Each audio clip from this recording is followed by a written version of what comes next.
I never envisioned myself starting anew at 35, but here I am, Dr. Tessa Thompson, a dentist poised to become a business owner. It's been 3 years since I married Mike, a mechanical engineer 5 years my senior. We reside in my apartment, as he claims to have left his to his ex-wife after their divorce. I'm unfamiliar with that aspect of his life and have never pried. For the most part, our life together has been fulfilling. I earn a comfortable living as a dentist, but I've always yearned for more. That's why I've been meticulously saving every extra penny, denying myself small luxuries. My goal: establishing my own private practice. You should do it, Tessa, Mike encouraged one evening as we sat on our well-worn couch, the TV providing background noise. You'd excel at running your own business. I looked at him, surprised by his enthusiasm. You really think so? He nodded, taking a sip of his beer. Absolutely. My wife, the business owner, has a nice ring to it, don't you think? I couldn't help but smile. It did sound appealing. It'll require a lot of work and money, I cautioned him. We'll have to tighten our belts for a while. Brushing aside the concern, he reassured, fret not. We'll find a way to make it happen. I'll provide for us during the initial year, allowing you to establish your venture. Your sole focus should be on turning your vision into reality. His words filled me with warmth. This was why I loved him, his unwavering support, his belief in me. Okay, I said, my mind already racing with plans. Let's do this. The next few months were a whirlwind. I quit my job at the clinic, throwing myself headfirst into preparations. There was so much to do: getting licenses, finding the right location, renovations, equipment. Every day brought new challenges, new decisions to make. Finally, after what felt like a lifetime of preparation, my office was ready. I stood in the doorway, taking in the gleaming equipment, the fresh paint smell, the neatly arranged waiting area. This was mine, all mine. As I locked up that first night, a mix of excitement and terror turned in my stomach. Tomorrow I'd open my doors to my first patients. I was on my own now, sink or swim. The first few months of running my own dental practice were a whirlwind. I worked 7 days a week from dawn till dusk, barely stopping to eat or sleep. My office became my second home. Scratch that, my first home. I saw more of my dental chair than I did of my own bed. Dr. Thompson, your next patient is ready, my receptionist Lisa would say, poking her head into my office. I'd nod, gulping down the last of my cold coffee. Thanks, Lisa. Send them in. And so it went, day after day, fillings, crowns, root canals. I did it all. When I wasn't with patients, I was buried in paperwork, learning the ins and outs of running a business. It was exhausting but exhilarating, too. This was my dream, after all. Mike and I became like ships passing in the night. When I left for work, he was still asleep. When I got home, he was already in bed. We communicated through hastily scribbled notes and brief text messages. How's work? I texted one day during a rare quiet moment. Fine, came the reply hours later. I frowned at my phone. That was it, just fine. But before I could dwell on it, Lisa was calling me for another patient, and thoughts of Mike were pushed to the back of my mind. Weeks turned into months. I was so focused on my practice that I barely noticed the changing seasons. Spring became summer. Summer faded into fall. I was making progress, slowly but surely. My patient list was growing, and I was starting to see some regulars. You're doing great, Dr. Thompson. Mr. Johnson, one of my first patients, said during a checkup. This place is really coming along. I beamed at him. Thank you, Mr. Johnson. That means a lot. But for every high, there was a low. The stress was constant, the pressure immense. There were nights I'd come home and cry, wondering if I'd made a terrible mistake. But then I'd think of how far I'd come, how much I'd invested, and I'd pull myself together. I couldn't give up now. One particularly grueling day, I stumbled home well past midnight. The apartment was dark and quiet. I kicked off my shoes and collapsed onto the couch, too tired to make it to the bedroom.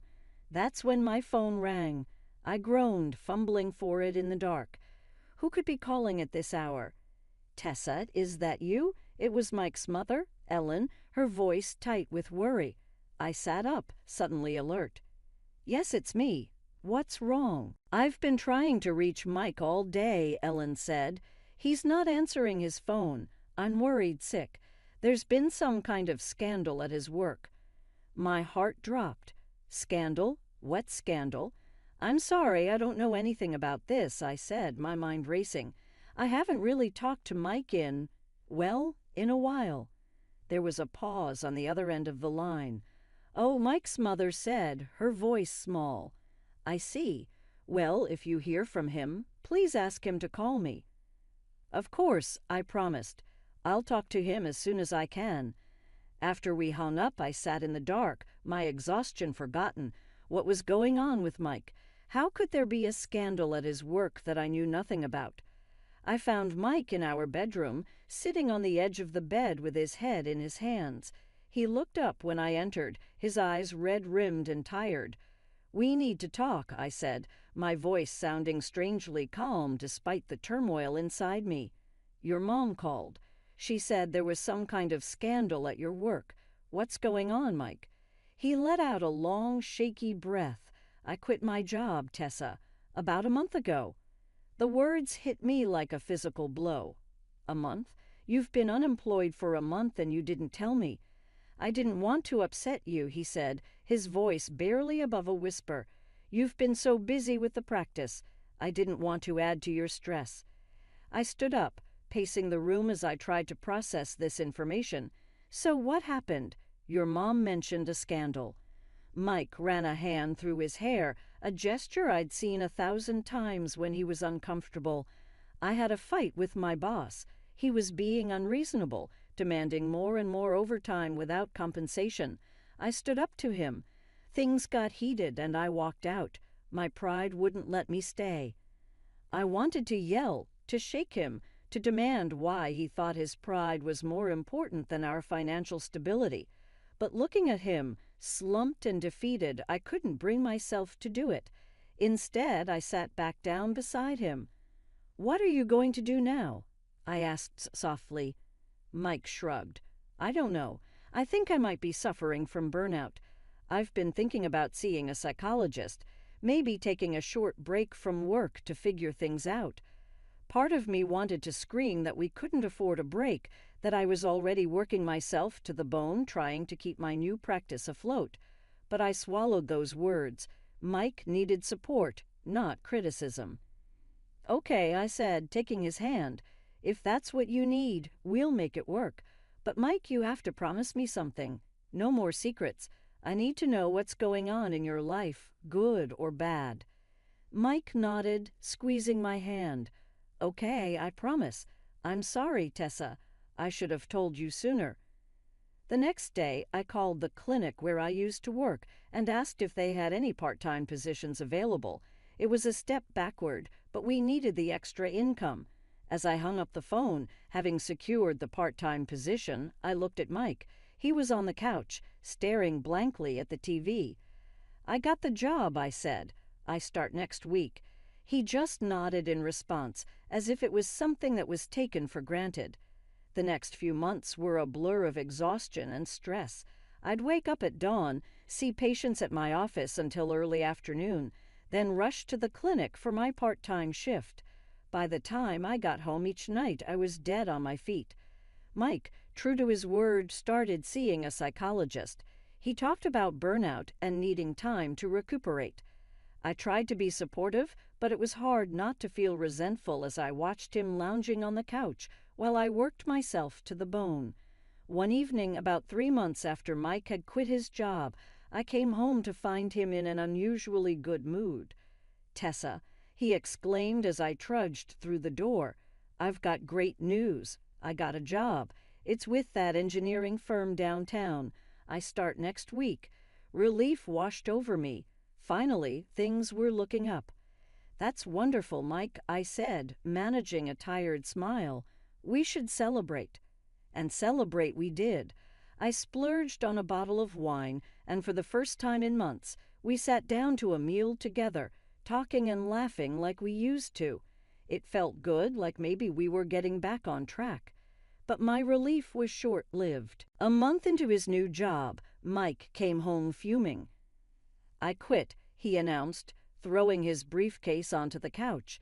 I froze, the plate I was washing slipping from my hands and clattering into the sink. "What? Why?" "The boss is a tyrant," Mike spat. "He wants complete control over everything. I'm not some puppet he can order around." "So what now?" I asked when he finally paused for breath. He shrugged. "I'll find something else, something better. A job where they appreciate my skills and give me the freedom I deserve." I wanted to scream, to shake him and ask if he appreciated my skills, if he understood the freedom I had given up to keep us afloat. But I didn't. I just nodded, turned back to the dishes, and tried to ignore the sinking feeling in my stomach. The weeks that followed were tense. Mike spent his days at home, supposedly job hunting, while I continued my grueling schedule. But more and more often, I'd come home to find him playing video games or watching TV. "Any luck with the job search?" I'd ask. "Nothing suitable yet," he'd reply, not looking away from the screen. "These companies just don't get it. I need something challenging, with good pay and flexible hours." Then one day, Mike started talking about having children. "Wouldn't it be great to have a little one running around?" he said over breakfast. "I could stay home and take care of the kid while you work. It's the perfect solution." I stared at him, my coffee mug frozen halfway to my lips. "Mike, we can barely afford our current lifestyle. How could we possibly support a child?" He waved his hand dismissively. "We'll figure it out. You're doing great with your practice, and I'll find something eventually. Come on, Tessa, don't you want to be a mom?" The question hit me like a punch to the gut. Of course, I wanted children, someday, but not like this. Not when our marriage was hanging by a thread and our financial situation was so precarious. "I think we need to focus on getting our lives in order first," I said carefully. "Maybe when things are more stable." Mike's face fell. "You just don't understand," he muttered. "You're always so focused on work, you can't see what's really important." His words stung, but I didn't have the energy to argue. I just got up, rinsed my mug, and headed out to another long day of work. As the months dragged on, the tension in our household grew thicker. Mike's job search had become sporadic at best, and he spent more and more time immersed in his video games. I was exhausted, stressed, and increasingly resentful. One evening, I came home to find Mike excitedly setting up a new gaming console. "What's this?" I asked, my voice tight. He grinned, not noticing my tone. "Just got the latest system. The graphics are incredible." I felt my temper flare. "And how exactly did you pay for this?" Mike's smile faltered. "I took some money from our joint account, but don't worry, it's an investment in my hobby. Once I start working again, I'll pay it all back." The argument that followed was ugly. Months of pent-up frustration and resentment came pouring out. We said things we couldn't take back, reopened old wounds, and created new ones. From that day on, I stopped putting money into our joint account. I paid the bills myself and bought groceries as needed. Mike was furious, accusing me of not respecting him and infringing on his rights. "I'm the man of this house," he yelled during one particularly heated argument. "I should be managing our finances." I laughed bitterly. "What finances, Mike?" "The money I earn that you spend on games and beer." The atmosphere at home became unbearable. We barely spoke, and when we did, it usually ended in an argument. I threw myself into my work even more, using it as an escape from the disaster my personal life had become. Then came the day that changed everything. I was at home catching up on some paperwork when I overheard Mike on the phone with his parents. His voice drifted from the bedroom, animated in a way I hadn't heard in months. "Yeah, I need a new business suit for this job interview," he was saying. It's a great opportunity, but I'm a little short on cash right now. Could you maybe help me out?" I felt a spark of hope. Was Mike finally taking his job search seriously? But as I listened, that hope quickly turned to ash. "Thanks, Mom. I really appreciate it. I'll pay you back as soon as I get the job." The call ended, and I waited, expecting Mike to come share the news about his interview. But he didn't. Instead, I heard the familiar sounds of him booting up his computer. Curious and increasingly suspicious, I quietly made my way to the bedroom door. What I saw made my blood run cold. Mike was online, not browsing job listings, but purchasing a new computer game and ordering a case of beer for delivery. I couldn't believe my eyes. He had just lied to his parents, begged them for money under false pretenses, and now he was spending it on alcohol and games. "What the hell do you think you're doing?" I demanded, pushing the door open. Mike jumped, guilt flashing across his face before quickly being replaced by defiance. "It's none of your business. This is my money." "Your money?" I was incredulous. "You just lied to your parents to get that money. They think you're buying a suit for a job interview." The argument that followed was the worst we'd ever had. Finally, red-faced and shaking with anger, Mike grabbed a bag and started throwing clothes into it. "Where are you going?" I asked, my voice hoarse from yelling. "To my parents," he spat. "At least they support me." As the door slammed behind him, I sank to the floor, overwhelmed by a mix of anger, disappointment, and an odd sense of relief. For the first time in months, maybe years, I felt like I could breathe. Days passed since Mike stormed out, and the apartment felt eerily quiet without him. On the fourth day, as I was finishing up with a patient, my phone buzzed. Mike's name flashed on the screen. My heart raced as I answered. "Hey, Tessa." Mike's voice was cheerful, as if nothing had happened. "I'm in Miami with my parents. Mom's always wanted to come here, so we decided to make a weekend of it." I took a deep breath, trying to keep my voice steady. "And how exactly are you paying for this trip?" There was a brief pause before Mike answered, his tone slightly less jovial. "Well, I had to borrow a couple of your credit cards, but don't worry, I'll pay you back many times over once I start this new job." I felt sick. "You took my credit cards without asking me." "Come on, don't be like that," Mike said, his voice taking on that wheedling tone I'd grown to hate. "It's just for the weekend. I'll bring you back a nice shell from the beach, okay? Have a good weekend, honey." Before I could respond, he had hung up. In that moment, something inside me snapped. With shaking hands, I opened my banking app and blocked all my credit cards. Next, I called a locksmith. Within an hour, he was at my apartment, changing the locks. My final stop that day was a lawyer's office. I'd found her online, Sandra Patel, specializing in divorce law. "I want to file for divorce," I said, the words coming out easier than I'd expected. Sandra nodded, her expression compassionate but professional. "I understand, Dr. Thompson. We'll start the process right away. Can you tell me a bit more about your situation?"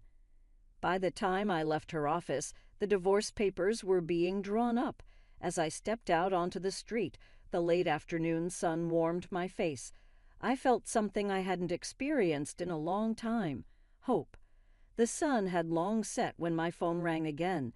Mike's name flashed on the screen, and I braced myself as I answered. "Tessa, thank God you picked up." Mike's voice was frantic. "Something's wrong with the credit cards. They're not working, and we can't pay for anything here. Mom and Dad are freaking out." I took a deep breath, steeling myself. "That's because I blocked them, Mike. I didn't give you permission to use my cards." There was stunned silence for a moment before Mike spoke again. "Look, I'm sorry, okay?" His tone shifted to pleading. "We're already here on the coast. Can't you just unblock the cards? We'll sort everything out when we get back, I promise." I almost laughed at the familiarity of those empty promises. "No, Mike, I'm done sorting things out for you. You put me in impossible situations time and time again. Now you can figure this one out on your own." Tessa, please, he was begging. No, you're putting me in such an awkward position. My parents are here. We have no way to pay. This is your problem, too. No, Mike, I said firmly. This is your problem. You created it. Now you solve it. Goodbye. The next day, I took a personal day from work. I spent the morning packing up Mike's belongings, trying not to get caught up in memories as I boxed up his clothes, books, and the various gadgets he'd accumulated over the years. Once everything was packed, I called a storage facility and arranged for his things to be kept there. A few days later, I was at work when my phone buzzed with a call from Mike. I stepped out of my office to take it. Tessa, I'm outside the apartment, but my key isn't working. Did you change the locks? He sounded incredulous. Yes, I did, I replied calmly. Mike, I've sent divorce papers to your parents' address. You should be receiving them soon. There was a sharp intake of breath on the other end of the line. Divorce papers. Tessa, you can't be serious. We can work this out. We always do. Not this time, I said, surprised at how steady my voice was. I packed up your things and sent them to a storage facility. I'll text you the details. Tessa, please, he begged. Let's start over. I'll change, I promise. Just give me one more chance. I closed my eyes, memories of all the last chances flashing through my mind. No, Mike, it's over. I hope you find what you're looking for, but it won't be with me. As I hung up the phone, I felt a mix of emotions, sadness for the end of what we once had, relief that it was finally over, and a growing excitement for what the future might hold. For the first time in years, that future was entirely up to me. A few weeks after I'd sent Mike's belongings to storage, my phone rang with an unfamiliar number. I answered cautiously. Tessa, it's Ellen, Mike's mother. I braced myself, expecting a tirade about ruining their Miami trip, but Ellen's voice was soft, almost apologetic. I owe you an apology, Tessa, she said, catching me off guard. I had no idea what Mike has been putting you through. As Ellen spoke, the pieces of Mike's past began to fall into place. She told me about Mike's first wife, how she'd left him due to his chronic irresponsibility. Ellen had hoped Mike had changed, that our marriage would be different. When we got back from Miami and I learned the truth, how he'd been lying to you, stealing your money, I was devastated, Ellen confessed. I kicked him out of the house. I couldn't enable his behavior anymore. I felt a wave of empathy for this woman who'd raised Mike, who'd hoped for the best for her son. It's not your fault, Ellen, I said softly. You didn't know. Still, I'm so sorry for what he's put you through, she replied. You didn't deserve any of it.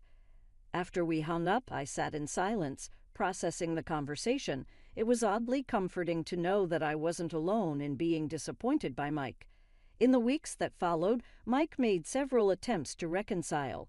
He showed up at my office, flowers in hand, pleading for another chance. He waited outside my apartment, trying to catch me as I came home. Each time, I refused to engage. I knew now that he wouldn't change, that we'd end up in the same cycle if I let him back in. As time passed, I found myself settling into a new rhythm. Without Mike's expenses draining our accounts, I was able to focus fully on my practice. I left the part-time clinic job, pouring all my energy into my own office. I hired a marketing consultant, and soon my patient list was growing steadily. 6 months after filing for divorce, I hired 2 more dentists to help with the increased workload. It was a joy to see my little practice flourishing, to know that all my hard work was finally paying off. A year after Mike left, I made the final payment on my business loan. To celebrate, I booked a weekend trip to a nearby spa resort, something I'd always wanted to do, but had never allowed myself to splurge on before. As I lounged by the pool, sipping a fruity cocktail, I marveled at how much my life had changed. Now, as I sit in my expanded office, looking over plans for a new wing to accommodate more specialists, I can't help but feel proud of how far I've come. The past 2 years have been a journey of self-discovery and growth. I've learned to value myself, to trust my instincts, and to never settle for less than I deserve. Who knows what the future might bring? For now, I'm content knowing that whatever comes next, I have the strength and wisdom to handle it. My story isn't over. In many ways, it feels like it's just beginning.